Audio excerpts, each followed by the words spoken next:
Coach, and of course, Revilla, who has had a spectacular game, not just today, but the last one. DJ, let me fire the first one to Coach Juno. Coach, congratulations, not only for the win, but for bringing your team and your school to the finals once again. Let's talk about this game real quick. It took a while before you got a little traction in this game, the first 3 quarters. You were doing most of the chasing even at the start of the fourth. You were down by 4. What changed in that fourth quarter, Coach? There was one stretch where I think they were up by 9 and we called the timeout, and I just told the players to focus on what we're good at and what the defensive and offensive game plan was, and they stuck to it. And I have to hand it to them. They played with all their heart out in the last 4 or 5 minutes of the fourth quarter, which is why we were able to pull this one through. Well, Coach, talk about the composure of the boys on the floor. We've been saying this over and over again. Now it's a 9-game winning streak, but none bigger than this. I mean, you can imagine how the gravity of the pressure of this particular game with 1 step away from the finals.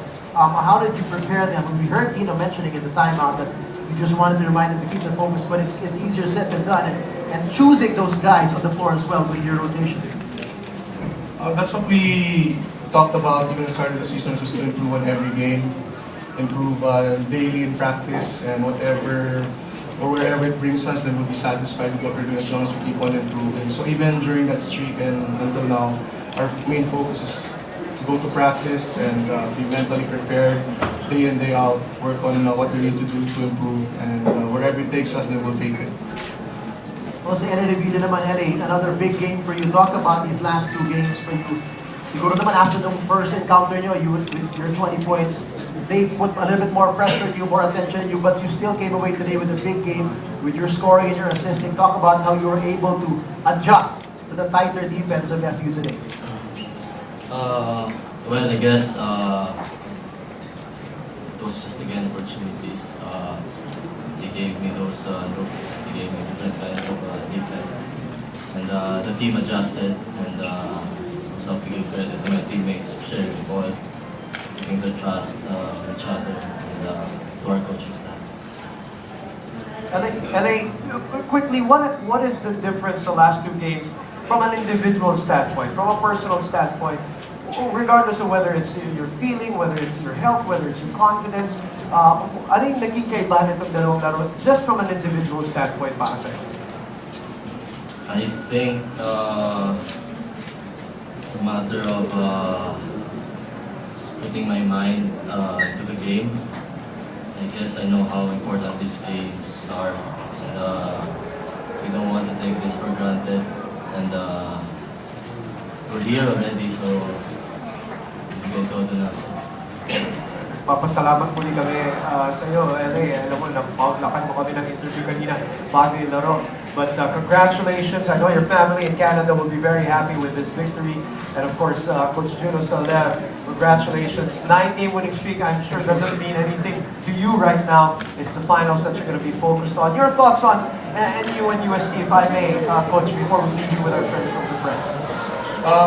Both teams are tough. It will be an exciting game in their knockout. We just have to prepare whoever wins. And we thank you for the time, Coach. Congratulations to the whole DLSU community because they're jubilant right now. They're back in the final. They're back. Okay, friends from the press, kayo na po.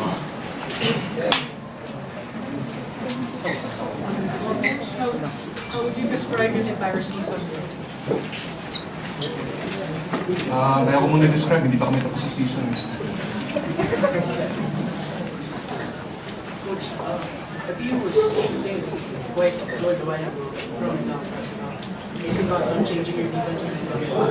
No, we stuck to it. We knew that person to just will come into play. I think they shot 40 something in the first half, went down to 27. They started missing in the fourth quarter. So just came down to probabilities. Coach, what do you think adjustments that album needs? Because currently he's still there, but he's not really contributing on much more. So as a team, he's possibly changing. His presence alone is contributing a lot by his presence alone. Teams won't leave him open. I'm sure they're afraid of his outside shot. So whether he struggles or not, his presence alone makes a big difference for us. Thank you, Coach.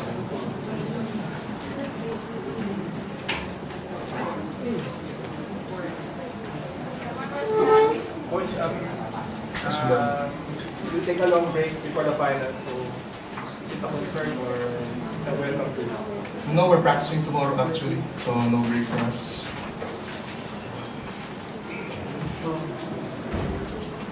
Coach, matagal nang hindi nakapasok ng Lasal sa finals, so do you think, how does this mean to you as a coach, bringing Lasal back to the finals? More important to me is how well we play the next coming games. I'm not really, like I said, the result or the outcome or the rankings. The secondary priority is I want myself to improve, I want my players to improve, I want the whole team to improve.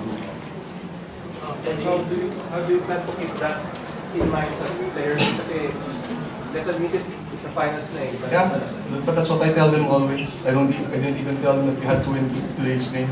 Coming to today's game, I just said that we just need to do what we've been doing and just improve. Be better today's game. Coach, specifically what you want to work on or improve on going to the finals? A balance of both. We want to see first defensively who we're facing and then come up with a defensive game plan. Offensive game plan, we want to see what went wrong today, the difficulties that we had in today's ball game, and hopefully we can be ready for that one. And then, how are you looking forward to going back to the finals? Of course, when you were a rookie, made it to the finals with Rizal, but then you're not that playing that. So, how's now compared? Is it the same or different? Obviously it's different, say 5 years ago. But then, I don't really know.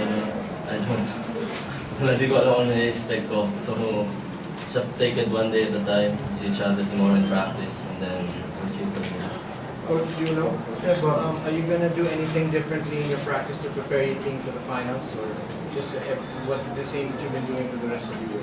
yeah, same. Whatever it is we do, we've been working on a lot of shots, passes, just basics, and then we decide on the game plan once we know our opponent is, and then that's where we try to tweak it a little bit.